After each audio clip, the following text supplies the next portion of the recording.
bioquímicas, os distúrbios glicêmicos, né? E, como principal objetivo, entender a função do carboidrato e a sua metabolização e utilização no corpo. Os carboidratos são moléculas orgânicas formadas por carbono, hidrogênio e oxigênio, e algumas vezes pode haver presença de nitrogênio, fósforo e enxofre. Eles são constituídos por polihidroxialdeídos e polihidroxicetonas, por possuírem função aldeído ou cetona, e de acordo com a sua estrutura molecular, eles podem ser divididos em monossacarídeos, disacarídeos ou polissacarídeos. Os monossacarídeos são formados por um monômero de carboidrato, os disacarídeos por 2 monômeros e os polissacarídeos por vários monômeros. Os monossacarídeos são divididos em trioses, pentoses e hexoses por apresentarem 3, 5 e 6 átomos de carbonos, respectivamente. E os principais carboidratos e suas funções: a ribose, que tem função estrutural, que compõe o RNA, a desoxirribose, que tem função estrutural, que compõe os nucleotídeos de DNA, glicose, frutose e galactose são monossacarídeos de 6 átomos de carbono, maltose, lactose e sacarose são disacarídeos formados pela união de 2 moléculas de glicose, galactose e lactose, ou glicose e galactose, e glicose e frutose, respectivamente. O amido é um polissacarídeo de função de reserva energética de origem vegetal. O glicogênio é um polissacarídeo de reserva energética de origem animal. A celulose é um polissacarídeo de função estrutural em vegetais e a quitina de função estrutural em animais. A glicose é um combustível eficiente que, quando metabolizado na presença de oxigênio, sofre degradação formando gás carbônico e água. Muitos tecidos e sistemas orgânicos são capazes de utilizar outras formas de combustível, mas o sistema nervoso depende exclusivamente da glicose como fonte de energia. Como o cérebro não consegue sintetizar nem armazenar mais do que suprimento de glicose por alguns minutos, a função cerebral normal necessita de suprimento contínuo proveniente da circulação. A hipoglicemia grave pode causar morte cerebral. Até mesmo a hipoglicemia moderada pode alterar o funcionamento do cérebro e sistema nervoso central. A glicose, que não é necessária para a energia, é removida do sangue e armazenada na forma de glicogênio convertido em gordura.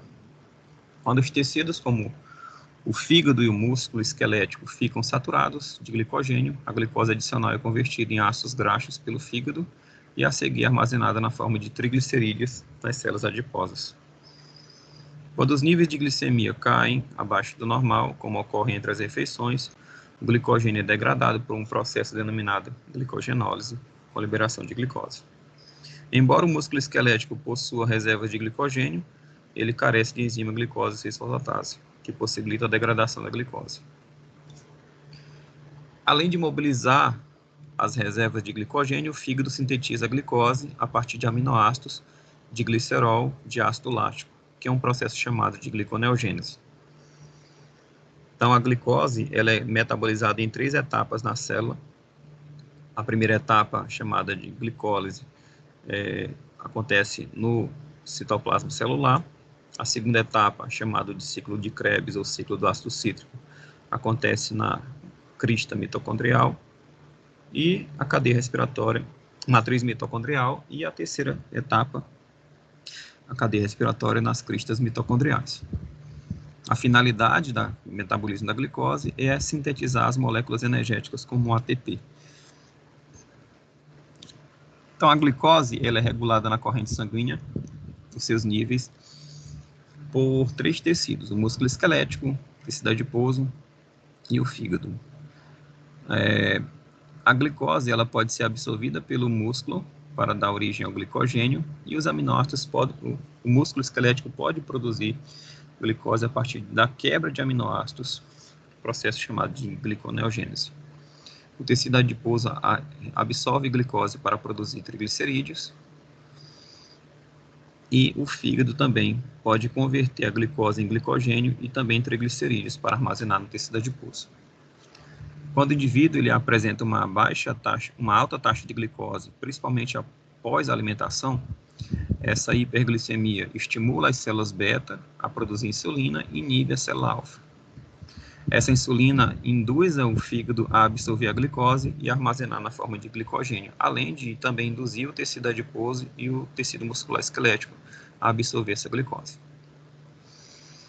Quando o indivíduo ele tem uma baixa taxa de glicose, em caso de hipoglicemia entre as refeições, essa hipoglicemia inibe a célula beta e estimula a célula alfa a produzir glucagon, que gera a quebra de glicogênio dos tecidos de reserva, liberando glicose para gerar uma hiperglicemia. Os distúrbios que envolvem os níveis glicêmicos são o diabetes, mas existem condições intermediárias como o pré-diabético. O pré-diabético é uma condição em que está perto de desenvolver diabetes, mas ainda pode intervir para reverter a situação. A pessoa começa a ter resistência à insulina, ou seja, as células precisam de mais hormônio para quebrar as moléculas de glicose. Nessa fase já pode haver acúmulo de gordura nas artérias, doenças cardíacas, alguns tipos de câncer e alterações cognitivas como Alzheimer. Segundo estudos, indivíduos com pré-diabetes viram diabéticos em 10 anos se não cuidarem. Algumas pessoas conseguem prevenir o problema eliminando apenas de 5 a 7% do peso corporal. As consequências do diabetes são alterações renais, problemas de ereção, amputação e cegueira. Nós temos aí uma tabela com os níveis glicêmicos. O indivíduo que tem uma glicemia abaixo de 70 mg por decilitro é um estado de hipoglicemia. A glicemia normal é de 70 a 99. Indivíduos com pré-diabetes apresentam glicemia entre 100 e 125. Indivíduos diabéticos acima de 125. Uma das formas de evitar o diabetes é adotar hábitos alimentares saudáveis, praticar atividade física, pelo menos 5 vezes por semana, durante 30 minutos, e fazer a mensuração da glicose, fazer a medida da glicose a cada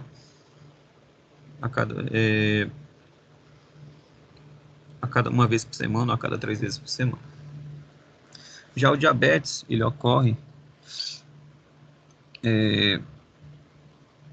quando o indivíduo ele reduz a produção de insulina pelo pâncreas, que é um hormônio essencial para o metabolismo de carboidratos. A insulina ajuda a carregar o açúcar dos alimentos no sangue para o interior das células, onde será transformado em energia. Quando uma pessoa engorda, as células de gordura se acumulam no abdômen e funcionam como máquinas de hormônios ruins, que saem dessa camada e se espalham pelo corpo, prejudicando a ação da insulina. Nesse momento, o pâncreas percebe a dificuldade de carregar o açúcar para as células e produz mais insulina até ficar sobrecarregado e eventualmente falhar. Essa sobrecarga também pode ocorrer quando ingerimos açúcares e gorduras demais. No diabetes tipo 2, o mais comum é a falência do pâncreas. No tipo 1, é o órgão parar de funcionar totalmente. O tipo 1 é uma doença autoimune, caracterizada pela destruição das células produtoras de insulina. Ainda não se sabe ao certo por que os pacientes desenvolvem esse tipo de diabetes.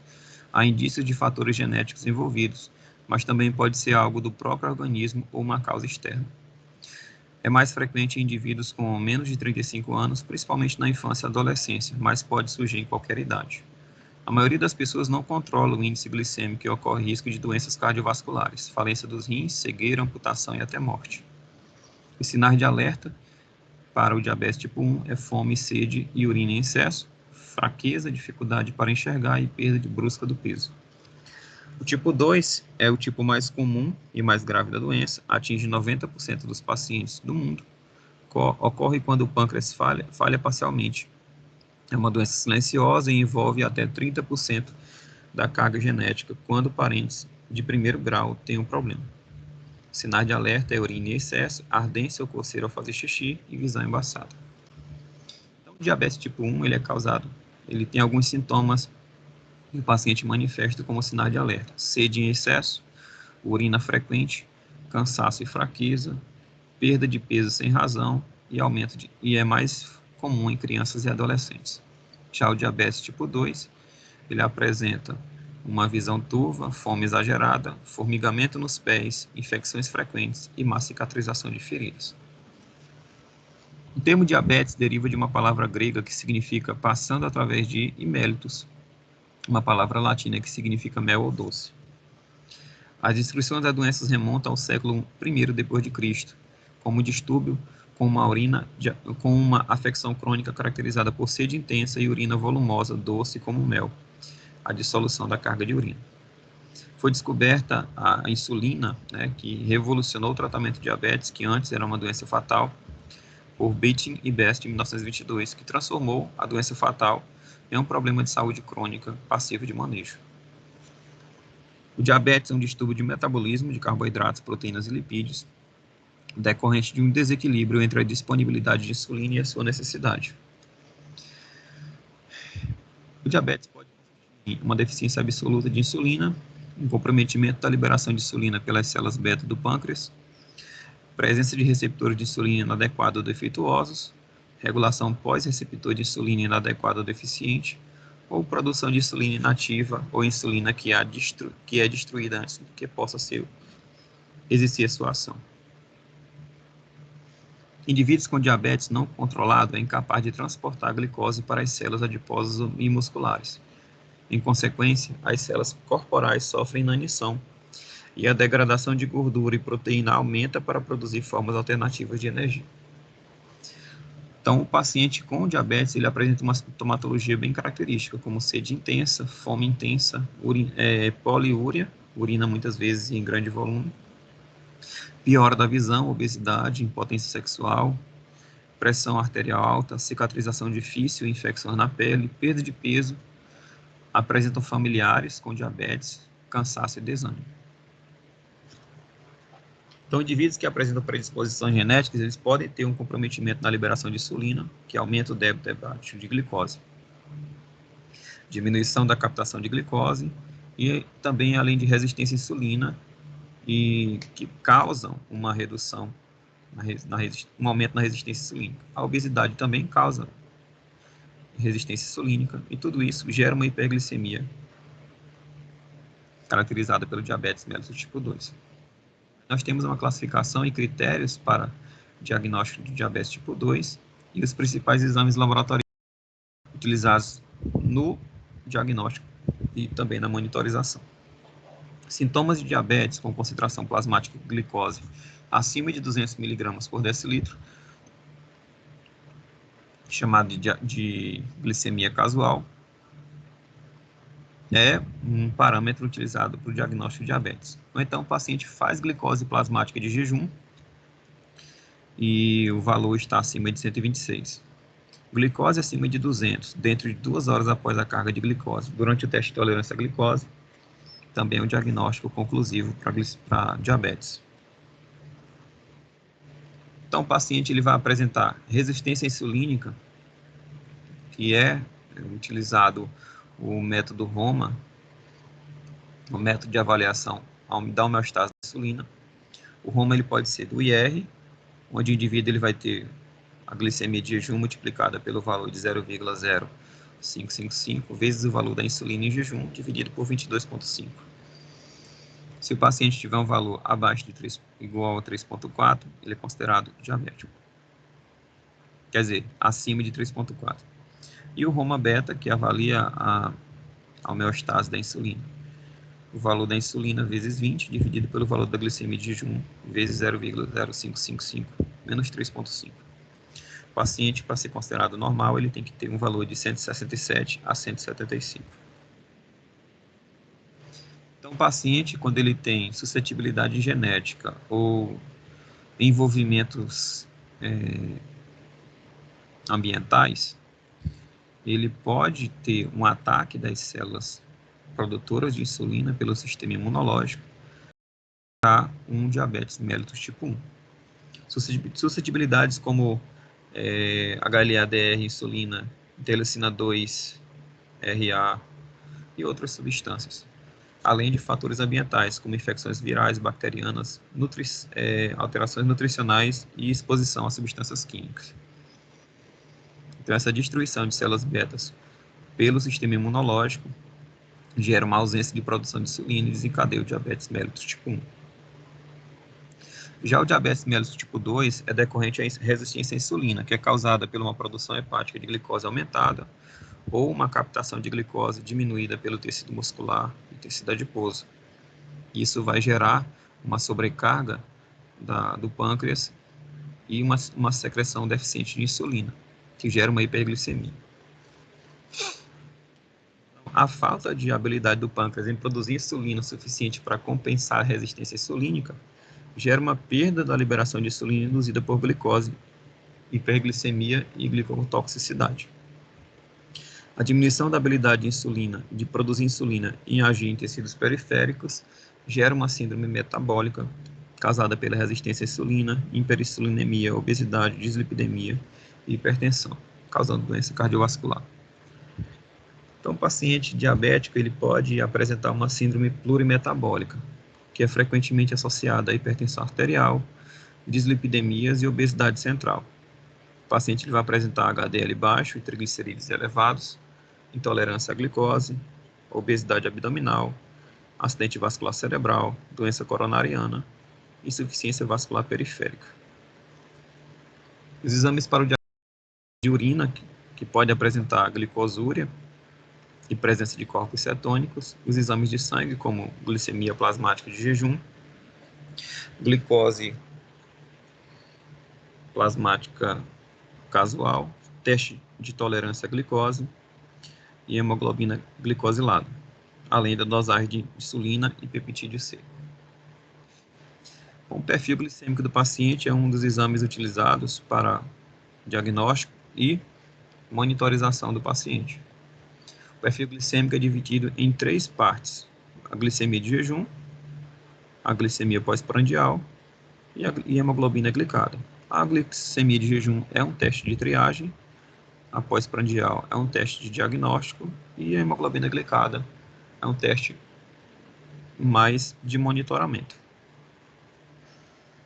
Esses exames eles são feitos por indicação clínica, né? A glicemia de jejum pós-prandial vai identificar casos de hiperglicemia e hipoglicemias. A hemoglobina glicada vai monitorar pacientes com diabetes mellitus.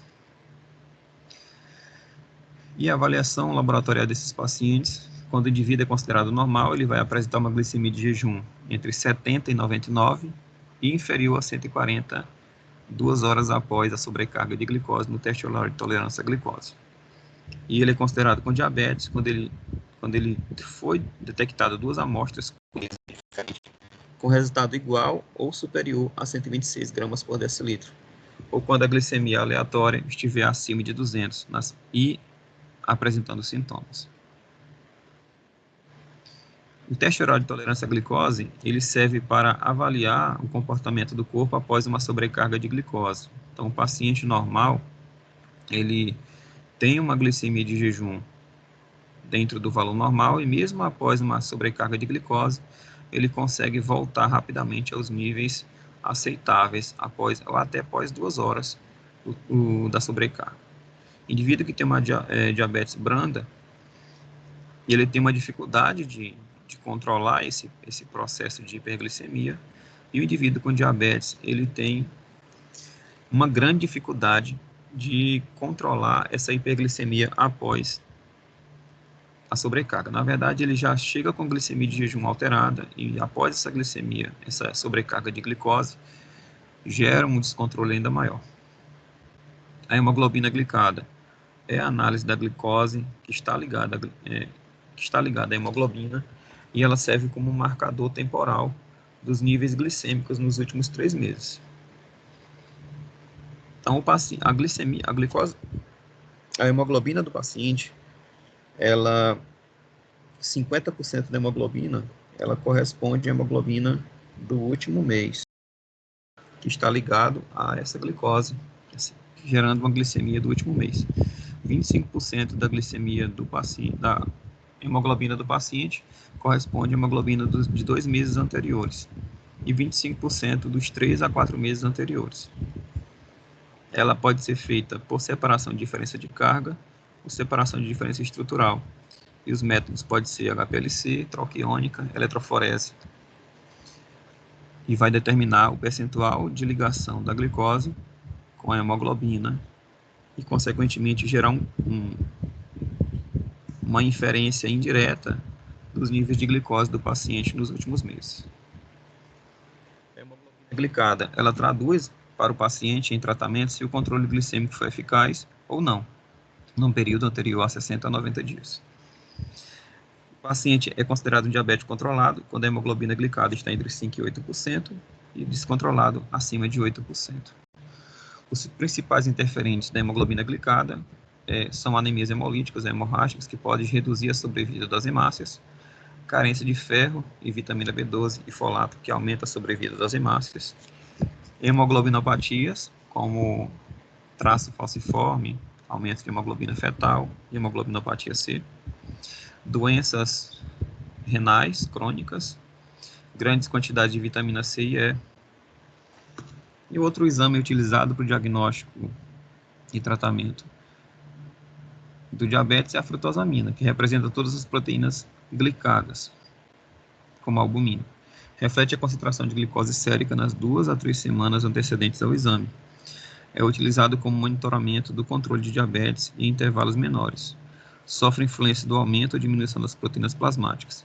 E é um método alternativo quando a hemoglobina glicada não pode ser considerada como um bom parâmetro de segmento. E é isso.